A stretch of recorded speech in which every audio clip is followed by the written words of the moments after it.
everyone. I am Chhavi Gahanwar from BA second semester. आज का हमारा टॉपिक है संसद। जैसा कि आप सब लोग जानते हैं कि हमारे भारत देश में संसदीय लोकतंत्र को अपनाया गया है और सरकार के 3 अंग होते हैं मेनली। पहला विधायिका, दूसरा कार्यपालिका, तीसरा न्यायपालिका। विधायिका मीन्स संसद कानून बनाती है, कार्यपालिका कानूनों को क्रियान्वित करने का कार्य करती है और न्यायपालिका उन्हें न्याय प्रदान करती है। आज हम विधायिका के बारे में जानेंगे, मतलब संसद के बारे में जानेंगे। हम मेनली इनके अंगों का आज अध्ययन करेंगे।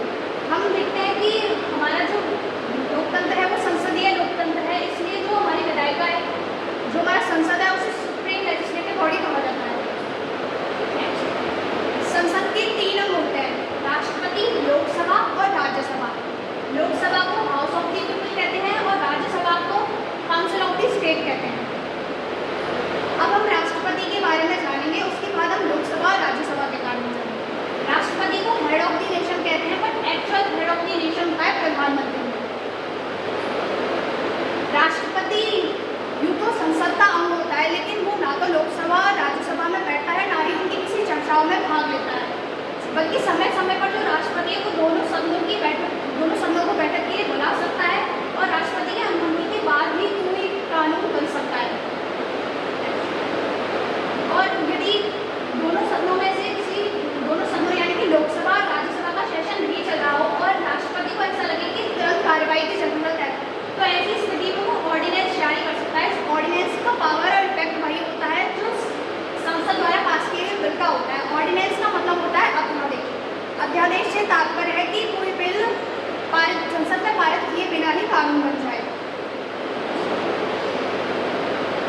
राष्ट्रपति की प्रमुख शक्तियों में legislative power, executive power, judiciary power और इमरजेंसी पावर को शामिल किया गया है। अब हम लोकसभा और राज्यसभा के बारे में जानेंगे डिफरेंस के माध्यम से। लोकसभा लोगों के द्वारा चुने हुए सदस्यों की सभा होती है, इसमें प्रत्यक्ष रूप से भाग लेते हैं। और जो राज्यसभा होती है वो विधानसभा के विधायकों द्वारा चुने हुए सदस्यों की सभा होती है। लोकसभा का कार्यकाल 5 वर्ष का होता है, परंतु कुछ स्थितियों में इनसे 5 वर्ष से पहले भी भंग कर सकते हैं।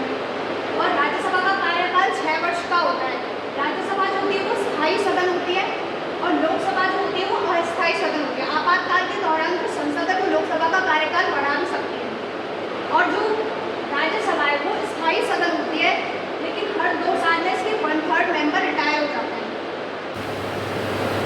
लोकसभा के अधिकतम सदस्य संख्या 552 होती है, जिसमें से 530 राज्य द्वारा, 20 केंद्र शासित राज्य द्वारा और 2 अंग भारतीय सदस्य होते हैं। अंग भारतीय सदस्य से तात्पर्य है वह विदेशी जो भारत में आकर निवास करते हैं। वर्तमान समय में लोकसभा की सदस्य संख्या 545 है, जिसमें से 543 राज्यों तथा केंद्र शासित प्रदेशों द्वारा और 2 अंग भारतीय सदस्य होते हैं। राज्यसभा की अधिकतम सदस्य संख्या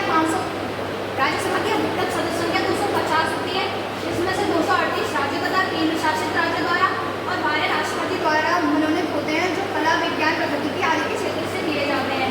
वर्तमान समय